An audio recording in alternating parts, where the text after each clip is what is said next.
And of course, ang aking isang vlog ngayon ay update lang mga karumakabsat. Okay, so kung natatandaan nyo yung so kung napanood nyo yung aking isang vlog, episode 8, okay, about yung itong helmet, okay, yung cargo helmet.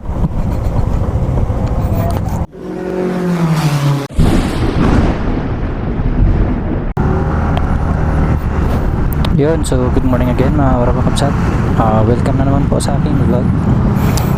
Syempre, itutuloy uli natin yung ating episode about depression. Okay, so ang reviewin natin yung unang natapos natin at ang title niya is You Are Not Alone. Alright, tapos yung pangalawang episode ay You Are Loved, and then yung third is You Are Valued. So ngayon, episode 4 na po tayo. So ang title natin ngayong umaga sa ating episode 4 ay Your Life Has a Purpose. Okay, so mga rumabsat, do you worry a lot about the future? Do you spend a lot of time wondering if things will ever get better, or if life will always be this difficult? Okay, even when life seems bleak or you feel like the greatest failure, God still has an amazing purpose for your life. Okay, so just a reminder mga kakabsat, alright, God still has an amazing purpose for your life. Alright, so for we are His workmanship, okay, created in Christ Jesus for good works, which God prepared beforehand that we should walk in them. Okay, Ephesians 2:10. Okay, Ephesians chapter 2 verse 10. The Bible tells us that God didn't create us to be victims or to suffer, but to do good works and to prosper. This doesn't mean that life will always be easy or that things will always go your way. It means that even in the hard times, God has a higher plan and is orchestrating everything to do good. Okay, and we know that all things work together for good to those who love God, to those who are called according to His purpose. Alright, so Romans chapter 8 verse 28. You may be thinking, but how could He possibly turn my misery into something good? Alright, maybe one day you'll be able to help someone through the same situation you're going through right now. Okay, maybe God wants you to fully rely on Him during this time in a way that you never have before. Okay, whatever His reasons, you can rest assured that God's plans are always greater than your own, and that if you'll let Him, He'll utilize your talents, passions, and burdens to change the world. Okay, you're destined for greatness. Okay, so makabsat, ito yung pinaka-paborito kong verse sa Bible. Okay, Jeremiah 29:11. For I know the thoughts that I think toward you, says the Lord, thoughts of peace and not of evil, to give you a future and a hope. Okay, that's Jeremiah 29:11.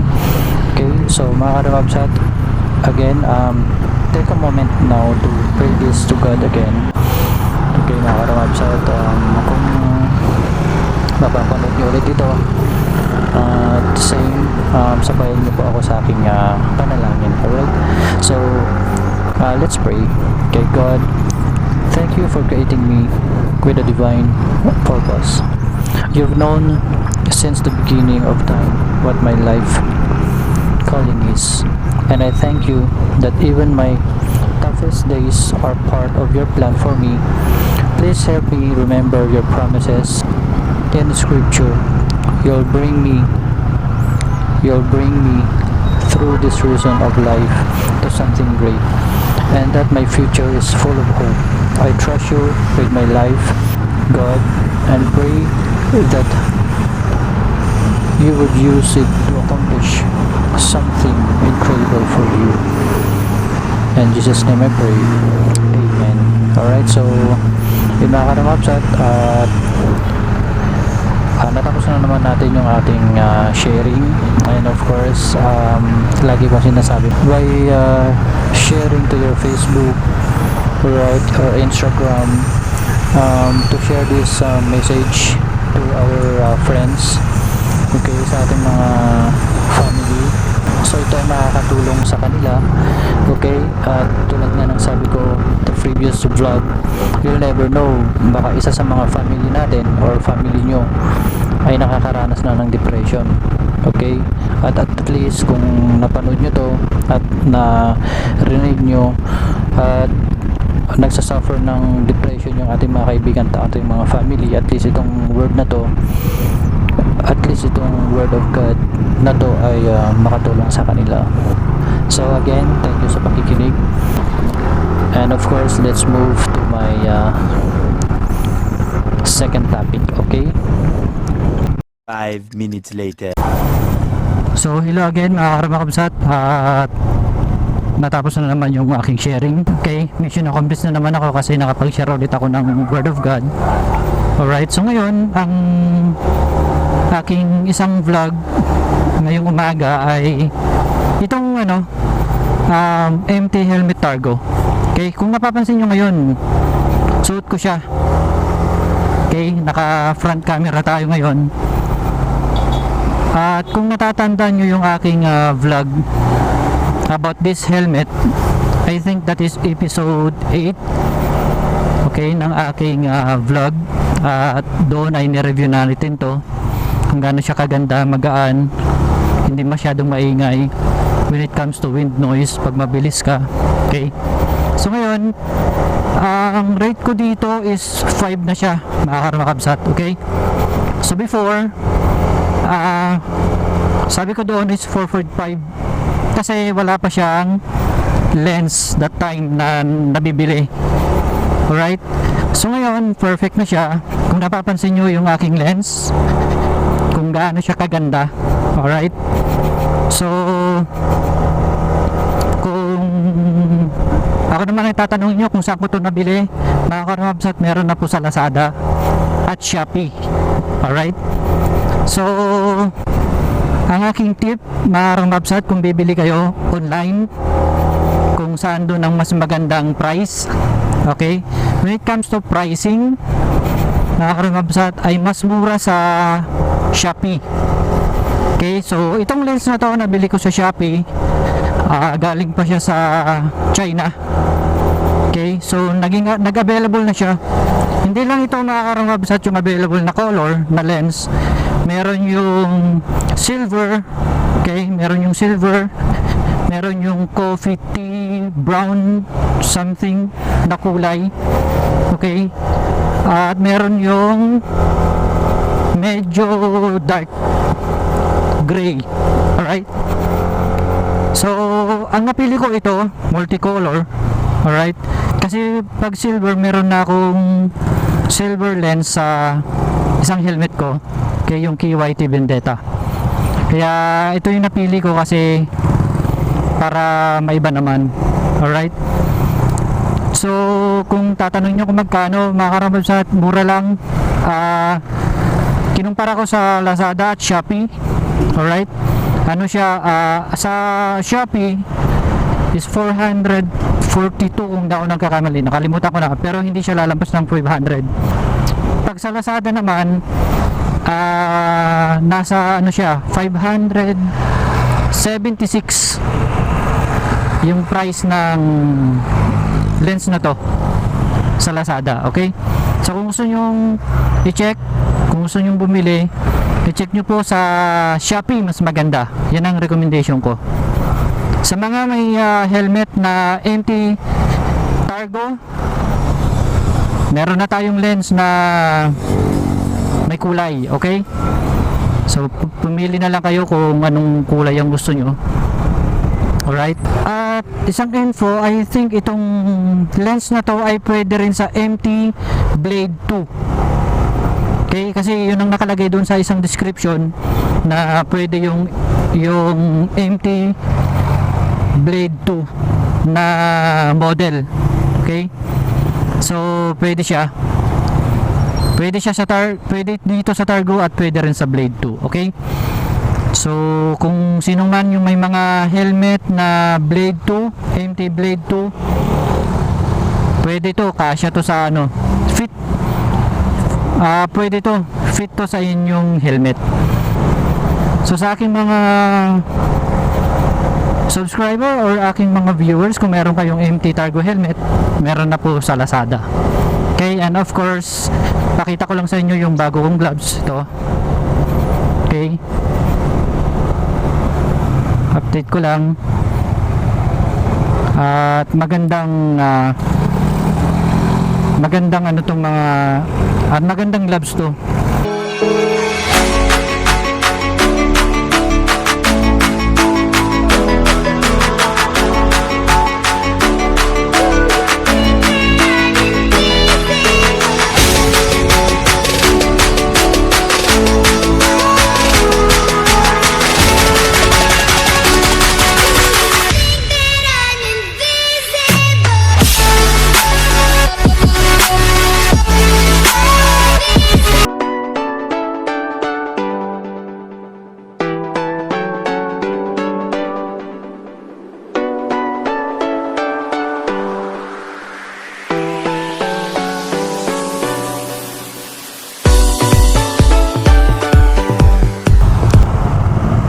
Okay, so yung pangalan ng aking gloves ay Nitro Performance Gear.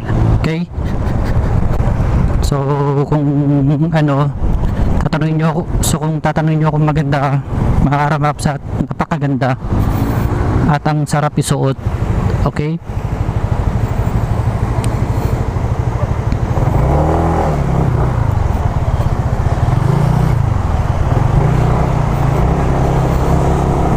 So yun nga mga karamabsat, no? Ito lang yung aking vlog this morning. Update lang ng aking MT Helmet Targo kasi gusto kong ipakita sa ating mga kababayan at sa aking mga viewers at subscriber kung sino man yung may Targo helmet na katulad nito. Yun, update lang mga karamabsat, meron na sa Shopee and Lazada. Okay, so yun nga mga karamabsat, see you again sa aking next vlog. At of course, yung lagi kong sinasabi, wear your face mask, wear your face shield, wash your hands often. Alright? Kung wala tayong gagawin na importante sa labas, okay, wag na po tayong lumabas. Alright? Para lahat tayo ay safe. So hanggang dito na lang ulit mga karamabsat, and maraming salamat sa mga nanonood ng aking vlog, sa aking mga subscribers, sa aking mga viewers, sa aking mga viewers na hindi pa nakaka-subscribe mga karamabsat. Okay, kung hindi nyo pa napapanood yung previous vlog ko, nagva-vlog ako ng ganito dahil gusto kong mag-share ng Word of God. Okay? At of course, update ko sa akin, at of course update lang sa aking mga subscriber. Okay, yung previous na vlog ko, yung episode 9, kung napapansin nyo doon ay 190 subscribers na po ako. Alright, ngayon as of now, meron na tayong 210. Okay, so sa nadagdag na 20 subscriber ko, maraming salamat dahil nag-subscribe kayo sa akin. Napaka big deal sa akin yung mga karamabsat, okay? Kasi ang target ko at ang purpose ko for vlogging mga karamabsat ay yung pag-share ng Word of God. Okay? So sa nadagdag na 20 subscriber ko, maraming salamat sa inyo. At sana ma-share nyo tong video sa inyong mga kaibigan, okay? Salamat ulit sa aking mga viewers. Alright, so hanggang dito na lang ulit mga karamabsat. See you in my next vlog. Okay? Peace mga karamabsat. Thank you so much.